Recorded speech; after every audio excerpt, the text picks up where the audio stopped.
Est-ce que vous avez déjà ressenti que votre silence en disait plus long que 1000 paroles? Qu'un départ calme, sans hurlement ni vengeance, laissait derrière lui un vide plus assourdissant que n'importe quelle dispute? Quand une femme s'en va, pas par impulsion, mais par fatigue de se répéter, d'expliquer, de patienter, il se passe quelque chose d'invisible, mais de profond. L'homme reste debout, persuadé de n'avoir rien perdu, jusqu'à ce que quelque chose commence à se fissurer, lentement, dans un coin de sa conscience. Il ne comprend pas encore que ce départ n'a pas brisé une routine, mais son miroir intérieur. Ce miroir, c'était elle. Pas seulement dans ses gestes ou ses paroles, mais dans sa manière de le voir, même quand lui ne voyait plus rien de beau en lui-même. Imaginez un homme qui, chaque matin, se regarde dans un miroir sans vraiment s'y voir. Ce miroir, c'est elle qui le lui tendait. Elle le faisait paraître plus fort, plus grand, plus aimé. Et soudain, ce miroir tombe. Il se brise en silence. Aucun son. Mais dans l'âme de l'homme, c'est une secousse. Il ne s'en rend pas compte au début. Il pense que c'est juste du soulagement, une page tournée. Il se dit, elle était trop sensible. Mais ce qu'il ressent n'est pas une paix, c'est un flottement.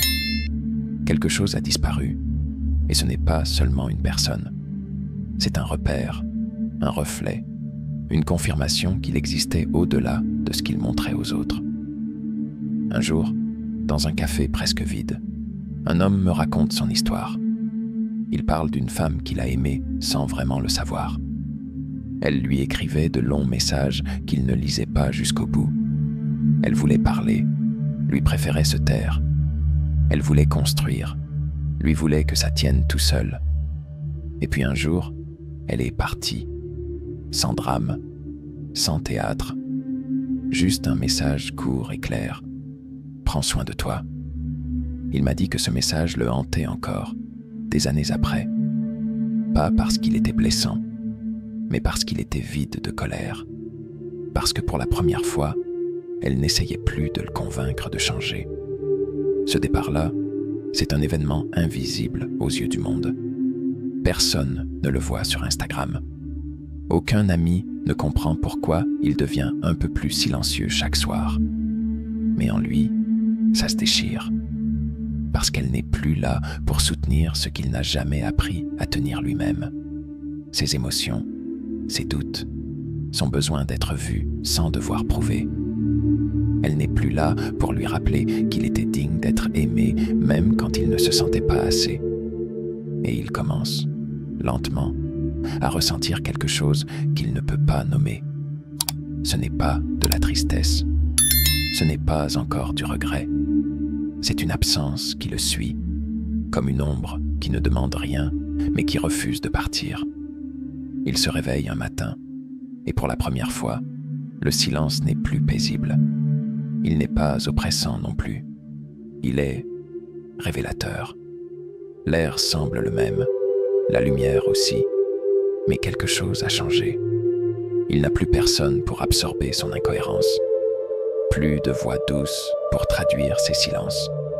Plus de regards qui cherchent à comprendre ce qu'il ne sait pas exprimer. Et dans ce vide, il commence à entendre des échos. Pas ceux de leur dispute, non.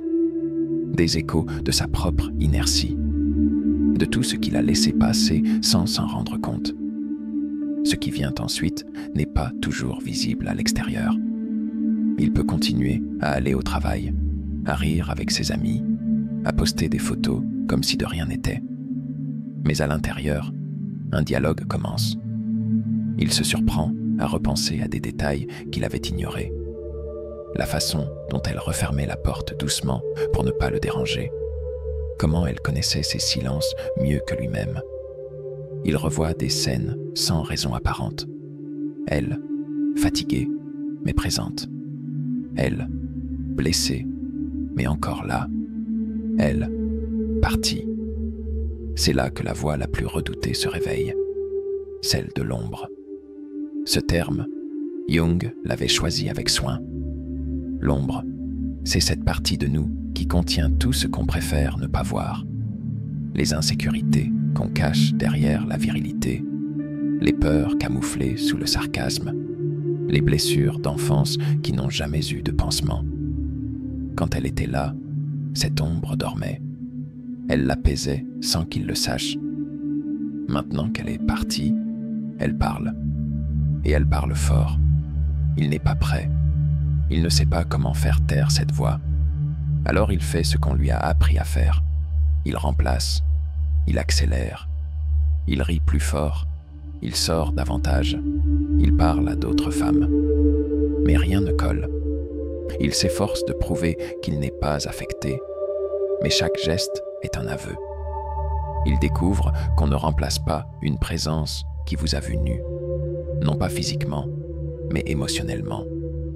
Il comprend qu'elle ne l'aimait pas pour ce qu'il avait, mais pour ce qu'il ne montrait à personne. Un jour, il passe devant un endroit où ils allaient souvent. Il ne s'y arrête pas, mais son cœur, lui, s'y attarde. Le souvenir est vif. Elle riait ce jour-là. Il ne se rappelle plus pourquoi. Il se souvient seulement qu'il ne l'avait pas regardée. Pas vraiment. Trop pris dans son monde intérieur, trop sûr qu'elle serait toujours là. Et maintenant, elle n'y est plus. Il regarde le vide qu'elle a laissé, et pour la première fois, il ne pense pas à elle. Il pense à lui, à tout ce qu'il n'a pas su être quand elle l'espérait encore. Il y a une étrange ironie dans le fait de ne comprendre la profondeur d'un amour qu'en son absence. Comme si l'esprit attendait que tout s'effondre pour enfin ouvrir les yeux. Il ne s'agit plus d'un souvenir, mais d'une présence fantôme.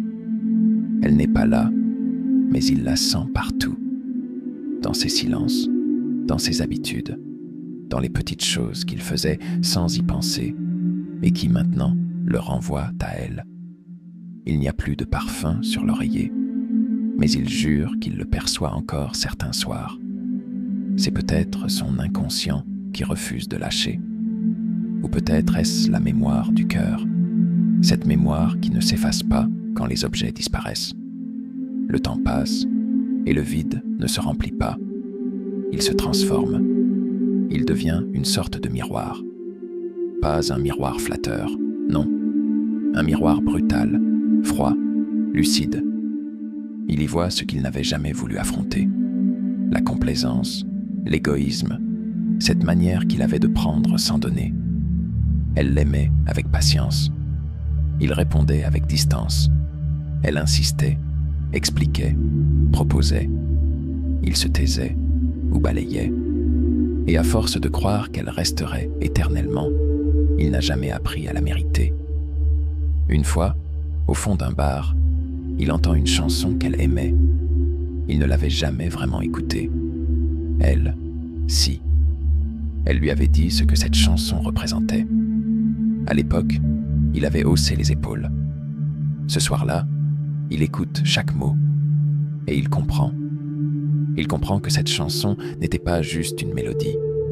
C'était un message, une émotion, un appel qu'il n'a jamais su entendre. C'est là que le regret commence à s'enraciner. Mais le regret ne fait pas de bruit. Il ne frappe pas à la porte avec fracas. Il s'infiltre. Il s'installe discrètement, entre deux respirations.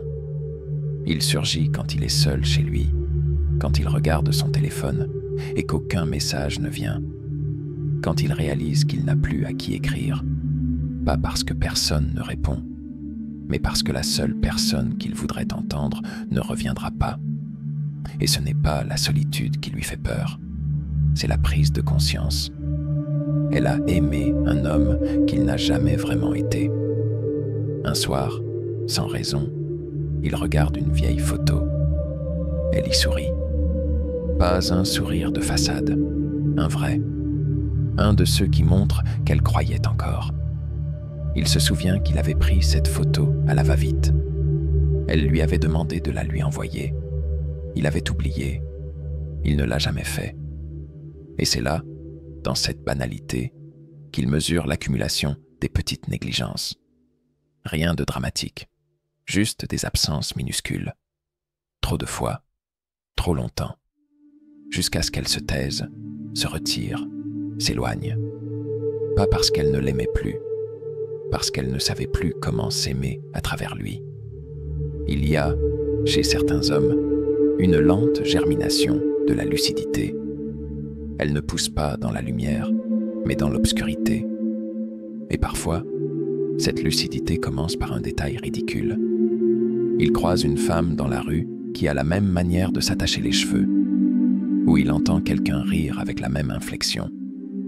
Rien d'important en soi, mais ces détails réveillent une tendresse oubliée. Ce ne sont pas des souvenirs joyeux, ce sont des rappels silencieux. Elle était là, elle était vivante dans sa vie, et maintenant, elle est ailleurs, sans lui. Il se demande, en regardant le plafond la nuit, ce qu'elle devient, pas de manière possessive, mais avec cette question pleine d'absence. Est-ce qu'elle sourit comme avant? Est-ce que quelqu'un lui demande enfin comment elle va, sans qu'elle ait besoin de le supplier d'écouter? Il ne peut pas s'empêcher d'imaginer quelqu'un d'autre à sa place, quelqu'un qui remarque ce qu'il ignorait, quelqu'un qui ne la prend pas pour acquise. Et au fond de lui, quelque chose le serre, pas parce qu'elle est partie, mais parce qu'il n'a jamais été à la hauteur de ce qu'elle méritait. Il repense aux disputes, pas à celles où il criait, mais à celles où elle se taisait. C'est ce silence-là qu'il comprend maintenant. Celui qui ne cherche plus à convaincre, qui a déjà renoncé. Elle ne partait pas pour blesser. Elle partait parce que rester la blessait. Et il ne l'a pas vue. Il a cru qu'elle exagérait, qu'elle dramatisait. Maintenant, il réalise que ce qu'il prenait pour des caprices, c'était des cris qu'elle ne savait plus prononcer à voix haute. Un jour, il croise une ancienne amie à elle. Elle le salue poliment, sans amertume, sans chaleur non plus. Elle ne dit rien, mais dans ses yeux, il lit quelque chose. Une forme de compassion distante, comme si elle savait, comme si tout le monde savait, sauf lui. Il rentre chez lui avec ce regard en tête, et il comprend que dans cette histoire, il n'a pas seulement perdu une femme. Il a perdu l'opportunité d'être vu tel qu'il aurait pu être, s'il avait eu le courage de grandir. Il commence à faire un peu de ménage, pas seulement dans l'appartement, mais dans sa mémoire. Il efface des messages, jette de vieux objets, mais rien ne semble vraiment disparaître. Parce que ce qu'il porte désormais, ce n'est pas un deuil ordinaire. C'est le poids d'une version de lui-même qui ne pourra plus exister. Cette version-là ne vivait qu'à travers elle, dans ce qu'elle croyait, dans ce qu'elle espérait encore, dans la façon qu'elle avait de voir un homme qu'il ne sera peut-être jamais devenu. Il y a des blessures qui ne saignent pas, mais qui laissent des traces sur l'âme. Il ne les montre pas, il ne les partage pas. Pourtant, elles s'accrochent à lui comme une ombre discrète, toujours présente. Il commence à comprendre que ce qu'il a perdu n'était pas seulement une femme qu'il aimait mal. Il a perdu un foyer, pas un lieu, mais un regard. Un espace où il était accueilli même dans sa confusion. Un endroit où, malgré ses silences, ses maladresses, ses manques, quelqu'un restait là et croyait encore. Dans ces moments de lucidité, il se demande comment il a pu passer à côté de tant de signes. Comment il n'a pas entendu quand elle disait qu'elle se sentait seule, alors qu'elle était à côté de lui. Comment il a banalisé ses larmes, classé ses peurs, balayé ses demandes. Ce n'étaient pas des reproches qu'elle lui faisait, c'étaient des tentatives. Elle cherchait à construire un pont et lui restait sur sa rive, les bras croisés, pensant qu'elle finirait toujours par revenir. Mais un jour, elle a arrêté de construire. Et lui, il ne savait pas construire seul. Il pensait que l'amour allait de soi. Il n'avait pas compris qu'il demandait d'être cultivé, entretenu, protégé. Il pensait que tant qu'elle était là, tout allait bien. Il n'avait jamais envisagé que l'amour pouvait mourir dans la présence. Mourir d'épuisement, de déséquilibre, de solitude à deux. C'est cette mort lente qu'il découvre maintenant, non pas en elle, mais en lui. Il se surprend parfois à vouloir lui écrire, pas pour la reconquérir, juste pour lui dire qu'il a compris. Mais il ne le fait pas, parce qu'au fond, il sait que ce message arriverait trop tard. Elle n'a pas besoin de savoir qu'il regrette. Ce serait encore une manière de lui demander de porter quelque chose pour lui. Et il sent, cette fois, qu'il doit porter seul ce qu'il n'a jamais voulu voir. Un de ses amis lui parle d'une nouvelle relation. Il sourit, il écoute, il félicite. Mais à l'intérieur, il pense à elle, à ce que c'était d'avoir une femme qu'il aimait profondément. Ce genre d'amour qu'on ne rencontre pas deux fois. Il n'a jamais su l'accueillir. Il pensait qu'il fallait le mériter avec des gestes grandioses, alors qu'elle voulait juste de la présence, de l'attention, de la sincérité. Maintenant, il comprend que les grandes preuves d'amour, ce n'est pas ce qu'on offre quand l'autre part. C'est ce qu'on donne tant qu'il est encore là. Et c'est là, au creux de cette révélation, qu'il voit la vérité la plus nue. Il n'a pas seulement perdu quelqu'un, il a perdu ce qu'il aurait pu devenir. Parce qu'elle voyait en lui un homme qu'il n'a jamais osé être. Et ce regard-là, maintenant, il ne le retrouvera plus nulle part. Tu sais, certaines absences ne font pas de bruit. Elles ne claquent pas à la porte, ne laissent pas de mots accrochés au frigo, ne jettent pas les souvenirs dans un sac en plastique. Elles s'effacent doucement, comme une chanson qui diminue le volume au lieu de s'arrêter net. Mais ce silence-là reste longtemps dans l'air. Il ne disparaît pas, il s'infiltre dans les objets, dans les gestes quotidiens, dans les battements de cœur un peu décalés. Et quand tout semble redevenu normal, il revient. Pas sous forme de douleur, mais de constat. Elle n'est plus là, et ce n'est pas un oubli. Des hommes essaient d'étouffer ça en remplissant leur vie. Plus de travail, plus de sorties, un nouveau visage, parfois plusieurs. Tout sauf le vide. Et pourtant, même au milieu du bruit, le silence qu'elle a laissé continue de parler. Il parle dans les interstices, dans le trop-plein qui sonne faux, dans les regards vides après un rire forcé. Ce n'est pas le manque du corps qui pique le plus, c'est le manque du regard. Celui qui disait « Je te vois », même quand tu ne sais pas qui tu es.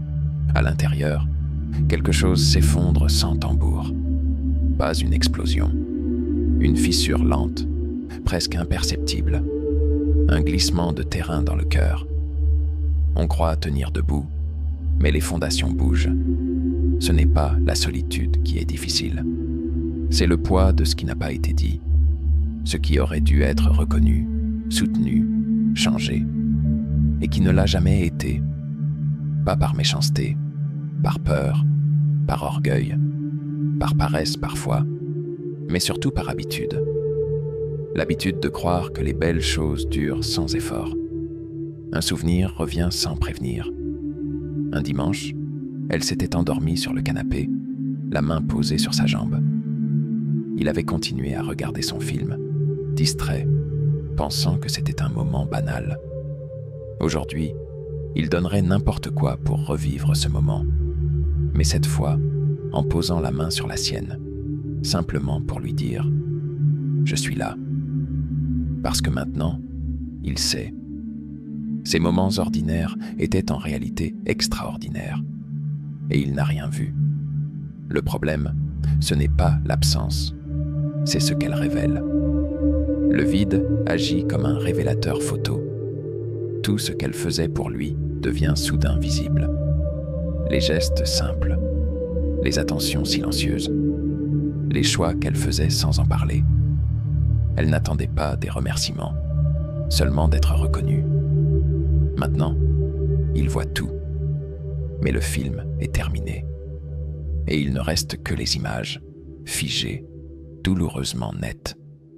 Alors il vit avec cette clarté nouvelle.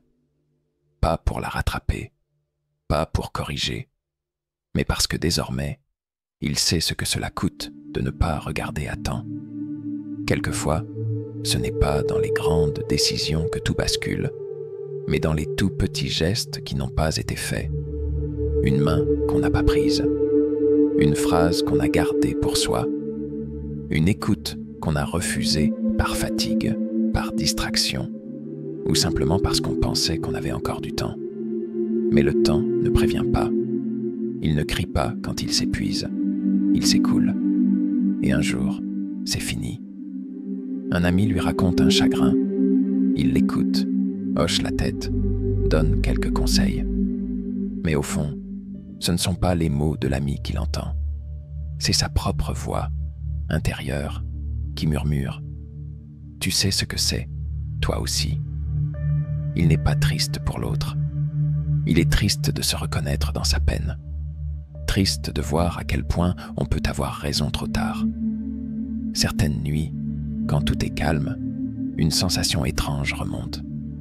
Ce n'est pas vraiment du remords, ni même de la culpabilité. C'est une sorte de lucidité douloureuse, comme si son esprit lui disait « Voilà ce que tu avais, voilà ce que tu as laissé glisser entre tes doigts. » Et cette fois, il n'y a plus personne pour l'aider à nier. Il doit faire face, seul, avec les souvenirs pour seul témoin. Rien n'est plus cruel que de se souvenir d'un amour qu'on n'a pas su protéger. Pas parce qu'on ne le voulait pas, mais parce qu'on n'a pas su le voir à sa juste valeur. Parce qu'on a confondu constance et garantie. Et pourtant, elle ne lui a jamais promis de rester. Elle l'a simplement fait, tant qu'elle le pouvait, tant qu'elle croyait encore, tant qu'elle pensait que ça valait la peine de s'accrocher. Et maintenant, il comprend que chaque fois qu'elle revenait après une blessure, ce n'était pas une faiblesse. C'était une dernière chance offerte en silence. Un jour, il tombe sur un ancien message d'elle, un de ceux qu'il avait survolés, répondu trop vite ou ignoré. Cette fois, il le lit mot par mot. Il y découvre une douceur qu'il n'avait jamais perçue, une souffrance déguisée, une demande cachée derrière des mots simples. Il aurait pu y répondre autrement, mais il ne l'a pas fait. Et ce message, désormais figé dans le passé, devient une lettre d'adieu déguisée. Il n'y a plus de gestes à poser, plus de mots à envoyer, plus de réparations à espérer. Tout ce qui lui reste, c'est une certitude. Il ne refera plus les mêmes erreurs. Pas pour elle, parce que le temps d'aimer pour elle est terminé, mais pour ne plus jamais passer à côté de quelqu'un qui lui tend le cœur sans bruit. Parfois, ce qu'on appelle la fin est en réalité le début d'un autre regard. Pas celui qu'on porte sur l'autre, mais celui qu'on commence enfin à poser sur soi. Il ne s'agit plus de réparer l'histoire, ni de la réécrire. Il s'agit de reconnaître, sans défense, sans détour, ce que l'on a été et ce que l'on n'a pas su être. La perte ne devient pas une punition, elle devient un miroir. Et dans ce miroir, il ne voit plus seulement ses erreurs. Il voit l'homme qu'il aurait pu devenir si, à l'époque, il avait eu le courage d'écouter. Il ne cherche plus à expliquer, ni à justifier. Il cesse même de vouloir comprendre le pourquoi de tout. Il reste simplement là, face à la version de lui-même qu'elle avait aimée, celle qu'elle voyait au fond, bien avant qu'il ne l'aperçoive lui-même. Et cette version-là lui manque, peut-être autant qu'elle, parce qu'elle était née dans ses yeux à elle, dans sa confiance, dans son amour patient. Et maintenant qu'elle n'est plus là, cette version de lui n'a plus d'espace où exister. Dans le silence qu'elle a laissé, il apprend à ne plus fuir. Il commence à rester avec ses émotions, même les plus inconfortables. Il ne cherche plus à remplir le vide, mais à le regarder. Il commence à voir la beauté d'un souvenir, même douloureux, comme la trace d'un amour vrai. Il arrête de vouloir le remplacer. Il accepte qu'il ne le retrouvera jamais tel quel. Et ça aussi, c'est une forme de croissance. Ce n'est pas une renaissance spectaculaire. Il n'y a pas de musique de film, pas de miracle. Juste une lente maturation, un mouvement intérieur. L'orgueil s'effrite, et derrière, quelque chose de plus humble émerge, quelque chose de plus vrai. Il ne dit plus « Elle aurait dû rester ». Il commence à penser « J'aurais pu l'écouter, j'aurais pu la voir ». Et peut-être qu'un jour, si la vie l'autorise à aimer à nouveau, ce ne sera plus de la même manière. Ce ne sera pas pour combler un manque, ni pour valider une image. Ce sera pour rencontrer vraiment, pour accueillir l'autre dans sa totalité, avec respect, avec tendresse, avec attention. Non pas parce qu'il aura peur de perdre, mais parce qu'il aura enfin compris ce que cela coûte de ne pas honorer ce qui nous est donné avec le cœur. Parce que certains départs ne vous laissent pas vide, ils vous laissent lucide. Et dans cette lucidité, un choix se présente. Devenir l'homme qu'elle voyait, ou continuer à fuir ce regard qu'elle n'a plus besoin de poser sur vous.